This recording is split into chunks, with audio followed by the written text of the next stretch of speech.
not prospecting consistently, which results in the roller coaster of productivity. So if you take your foot off the gas from prospecting and you don't keep it consistent, you're going to have that roller coaster of leads coming in. You get busy and then you get swamped in the files. And then next thing you know, the next 3 months, you're kind of tapped and you're dry for the pipeline. And that was me 100% hands down. And I think some of it was because I was working a full time job as well. So it was tough to manage like prospecting, underwriting, fulfillment, my second job. And I think a lot of first time mortgage brokers and agents feel the same as well. But there is a way to try to systemize and really just try to stay consistent with your leads. That really applied to me. How about you, Brandon?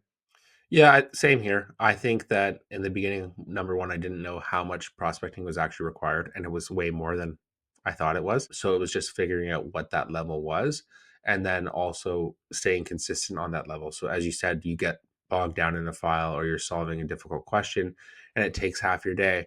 Well, you have to still put in that time to make a couple calls, send a couple DMs, whatever it is that is your marketing strategy. You have to invest the time in there.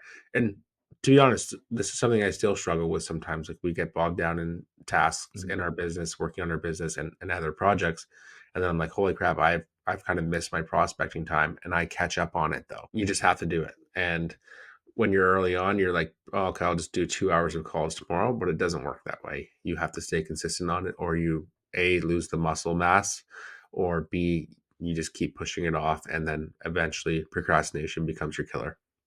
Yeah, and I think the thing that you learn most is learning to rebound quicker, which we both that clicked for us, realizing, hey, it's we're not going to be perfect. These are going to be times where we are in the files and we're not prospecting as much. But now for both of us, it's like we realize that quicker now, which is awesome. Like this week, we just changed our podcast recording times. We were doing it in the early afternoons, which you can argue is like ideal prospecting time. And that's what we felt. We're like, hey, you know what? We've been busy in the files. We haven't been prospecting as much as we should be. So why don't we change that and remove something that is taking up our time? And that was podcasting, recording. So now, what is it? 6:30 in the morning. We decided to do that in the morning with both podcasts, Commission Breath and Canadian Mortgage Guide. And now that's freed up an hour each. So 2 hours of prospecting, what, twice a week? So 4 hours a week where now that's just strictly towards prospecting. So these are little things and tweaks that you can make along the way to really optimize on your lead gen activities. And just to add another point on adjusting the schedule there, like switching to 6:30 on these few days a week. Well, I had an extra day this week because I messed up our schedule. But on those days, I've had so much productivity because, we finish this at however long it takes.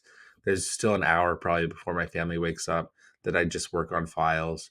And then I'm catching up on all these other tasks. So my prospecting day is so much bigger because there's no little admin email here or there. There's no checking in on a file. I've already done it all when I couldn't call people. So it's been a huge boost in my lead inflow this week. Yeah, and I've caught myself with fulfillment and really doing that during the day. And that sort of stuff, there's some points where you need to do that. Like it is time sensitive. But for the most part, if you have the commitment and you're just waiting to close, like the fulfillment stuff can wait. So I found myself before we had a fulfillment specialist, I was doing it during the day. It's like, hey, why don't I just push this till night? Maybe when my son goes down and after dinner, if my wife allows it, then I can come down to the office and just bang out an hour and just get the stuff done. And that'll free up some time for prospecting. So I imagine you as a listener, there's probably a lot of you listening that probably do some of the stuff during the day. Just think about how urgent it is and if it needs to be done and if you can push it off to a later time.